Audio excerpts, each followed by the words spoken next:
तो दोस्तों दूसरे टेस्ट में इंडिया ने 7 विकेट से जीत दर्ज कर ली और यहाँ पे भी थाला फोरा रीजन हो गया है। तो भाई बांग्लादेश वाले पाकिस्तान को हरा के सोच रहे थे कि ऑस्ट्रेलिया में जाके हरा के 2-0 करके आया है, इसलिए तो उन्होंने ओवर कॉन्फिडेंस में कह दिया कि हम लोग इंडिया के लिए रेडी हैं और 2-0 भी करेंगे। देखा आपने लापरवाही का नतीजा है। लेकिन वो उन्होंने शायद भूल गया था कि ये इंडिया और वो भी घर में खेल रहा है, जो कि 18 सीरीज में से कोई भी सीरीज अभी तक ना ही हारा है और ना ही ड्रॉ हुआ है।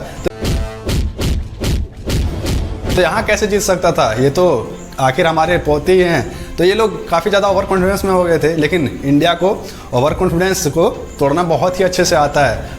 हाँ भाई आगे स्वाद।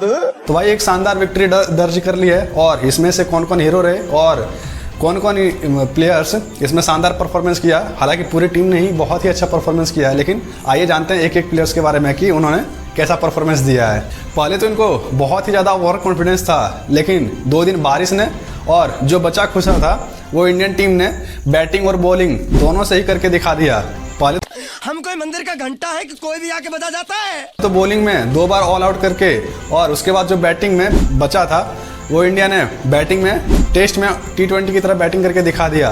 क्या ही कूटा है, मतलब कि सबसे पहले तो वर्ल्ड रिकॉर्ड बनाया, सबसे फास्टेस्ट 50, सबसे फास्टेस्ट 100, उसके बाद 150, 200, 250 सब तो इंडिया ने दर्ज कर लिया। बांग्लादेश वालों को समझ ही नहीं आ रहा था कि क्या करना है।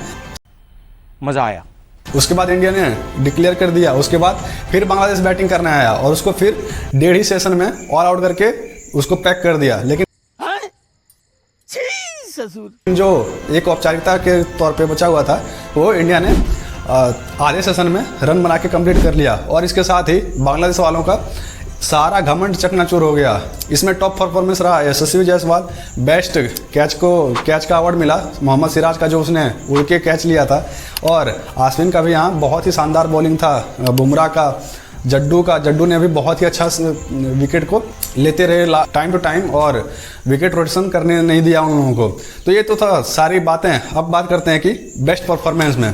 तो बॉलिंग में ऑल आउट करने के बाद उसके बाद आता है बैटिंग करने, और रोहित शर्मा और गौतम गंभीर का साफ साफ यहाँ पे कहना था कि इनको जाके सिर्फ कूटना है, अगर आउट हो भी जाते हो तो कोई दिक्कत नहीं है। तो यहाँ पे खतरा दोनों तरफ से था, हम लोग भी 40 पे 3 आउट हो सकते थे, लेकिन जिस तरह से रोहित शर्मा ने स्टार्ट दिया उसके बाद जो यशस्वी जायसवाल ने मोमेंटम जारी रखा वो लाजवाब था। जो उसने पारी खेली 50 रन दोनों इनिंग में बनाए, लेकिन जो पहली पारी में मोमेंटम था उसने इंडिया को गिरने नहीं दिया।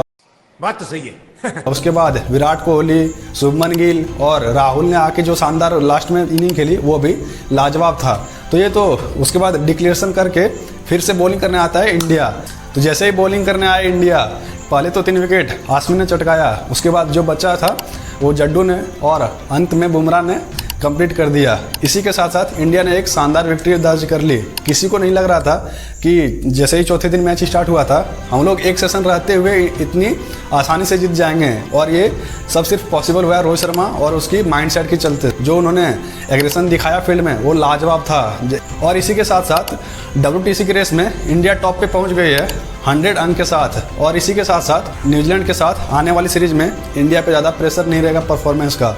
और इसी के साथ साथ देखते हैं कि आगे न्यूजीलैंड की सीरीज के साथ साथ क्या होता है। उसके पहले बांग्लादेश के साथ T20 भी है, उसका भी वीडियो पाने के लिए चैनल को सब्सक्राइब करके बेल आइकन भी दबा लीजिएगा, जिससे कि आप लोगों तक नोटिफिकेशन बहुत ही जल्दी पहुंच जाएगा। मिलते हैं अगली वीडियो में, तब तक के लिए जय हिंद।